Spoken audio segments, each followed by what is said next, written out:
Hi everyone. Today we're going to learn about the conformation of butane. Before we understand the conformation of butane, we must ask ourselves, why should we understand the conformation of butane or any other molecule for that matter? Well, that's a really good question. Conformation analysis, or understanding the different arrangement of atoms in space, is like looking into the mind of the molecule. It helps us know how the molecule behaves in different conditions. We know the molecule and how it twists and it turns, and using these information we can predict how reactions go, how mechanisms behave. But by far my most favorite application is its use in targeted drug delivery. We know sometimes we need to target the drug at a specific site, and knowing how flexibly these atoms or molecules can rotate will help us in targeting that specific site in the human body. It's like human Tetris. Before we begin to understand the conformation of butane, let us first look at the structure of butane. We know butane has 4 carbon atoms and 10 hydrogen atoms. Let me represent the structure. By now, we have come across several ways to represent a structure of a molecule. For example, the ball and stick model, the wedge and dash model, the sawhorse model, and the Newman projection. But first, let us look at the ball and stick model of butane here. We know that carbon has a tendency to form a hybridized orbital called sp3 orbital with hydrogen atoms. When carbon forms sp3 orbitals, it results in this tetrahedral shape that you see in the 3D model here. This is how carbon in sp3 orbital and tetrahedral shape looks like. Now that we've seen the ball and stick model of butane, let us now try to draw a Newman projection of it. We know that Newman projection has a front carbon atom and a back carbon atom. But we also know that butane has 4 carbon atoms. So how do we decide which is the front carbon atom and which is the back carbon atom? And what happens to the remaining 2 carbon atoms? Suppose we take the second carbon atom as the front carbon atom and the third carbon atom as the back carbon atom. We still have 2 carbon atom and 6 hydrogen atoms left.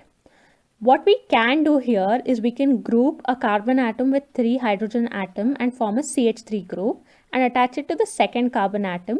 And similarly, we can do the same for the third carbon atom. The resulting butane structure will look like this.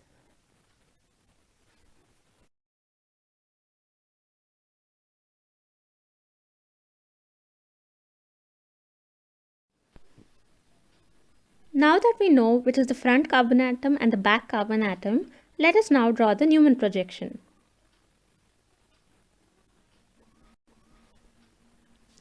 Now let us see what our Newman projection looks like in 3D.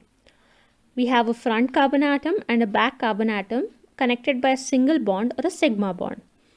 By the property of this bond, we can turn a carbon atom by its axis like this.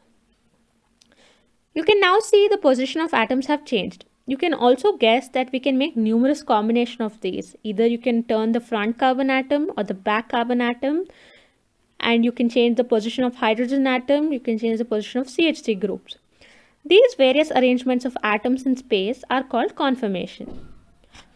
There are 2 major types of conformation. They are called eclipsed conformation and staggered conformation. Before we understand each, an important thing to remember here is the dihedral angle. Dihedral angle is nothing but the angle between 2 atoms in a Newman projection. Now, let us understand each conformation in detail. First, the eclipse conformation. In eclipse conformation, all atoms are in line like this.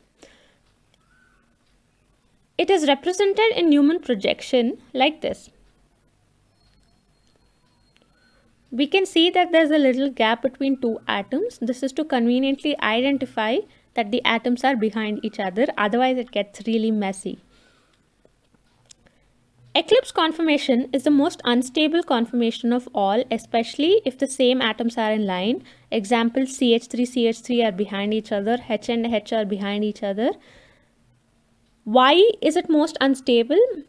We must know that every atom has an electron cloud, and if they start coming near each other, because both of them are negative in nature, they start repelling. Remember, like charges repel. This particular one where CH3 and CH3 group are in line with each other is the most unstable because the electron clouds of CH3 groups are quite big. And if these CH3 groups come near each other, they start a turf war. Each CH3 group is claiming that this is their area and pushing the other group away. This results in instability of the atom.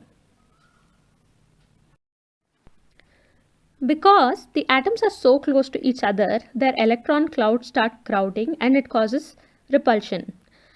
And since they are so close to each other, sometimes it results in physical clash of these two atoms. This is called the steric hindrance of a molecule. And this is quite high in eclipse conformations. Now, let us understand the staggered conformation.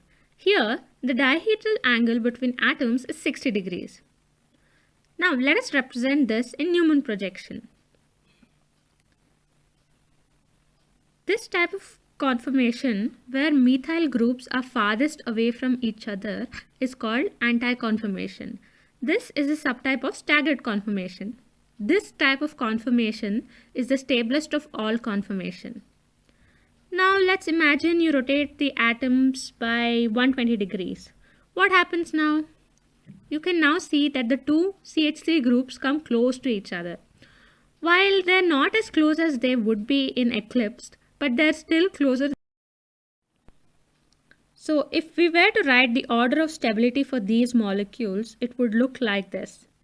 Anti-conformation is the stablest, followed by gauche conformation, followed by eclipsed conformation, which is the least stable of all conformations.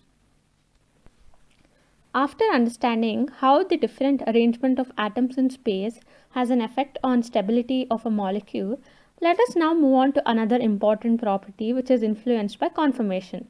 This is called the potential energy of the molecule. Now, potential energy is inversely proportional to stability. That is, the less stable the molecule is, the more potential energy it will have. Now, why is this?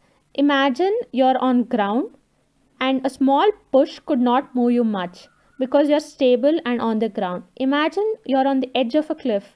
A very small nudge could send you twirling down. This is because your potential energy is much higher. Therefore, stability and potential energy are inversely proportional to each other. Now, imagine if we had to plot a graph between potential energy and the different types of conformation. This is how it would go. In anti-conformation, the potential energy would be the lowest because it's the stablest of all conformation. We now then look at another type of eclipse where unlike groups are together. For example, CH3 group is shadowed by another hydrogen group.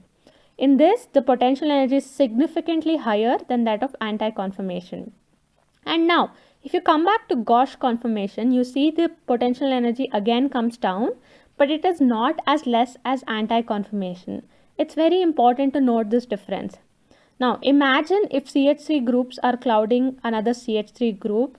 This is the most unstable molecule of all, hence the potential energy is also the highest in this molecule.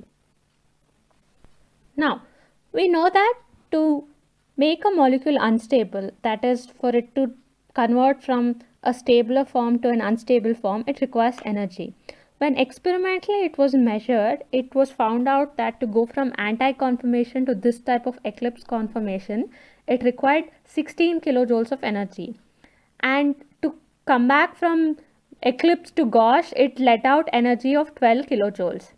Now there's a difference of about 4 kilojoules between anti-conformation and gauche conformation as well. But then the least stable of all, this eclipse conformation with two CH3 groups behind each other, required 19 kilojoules of energy from anti-conformation.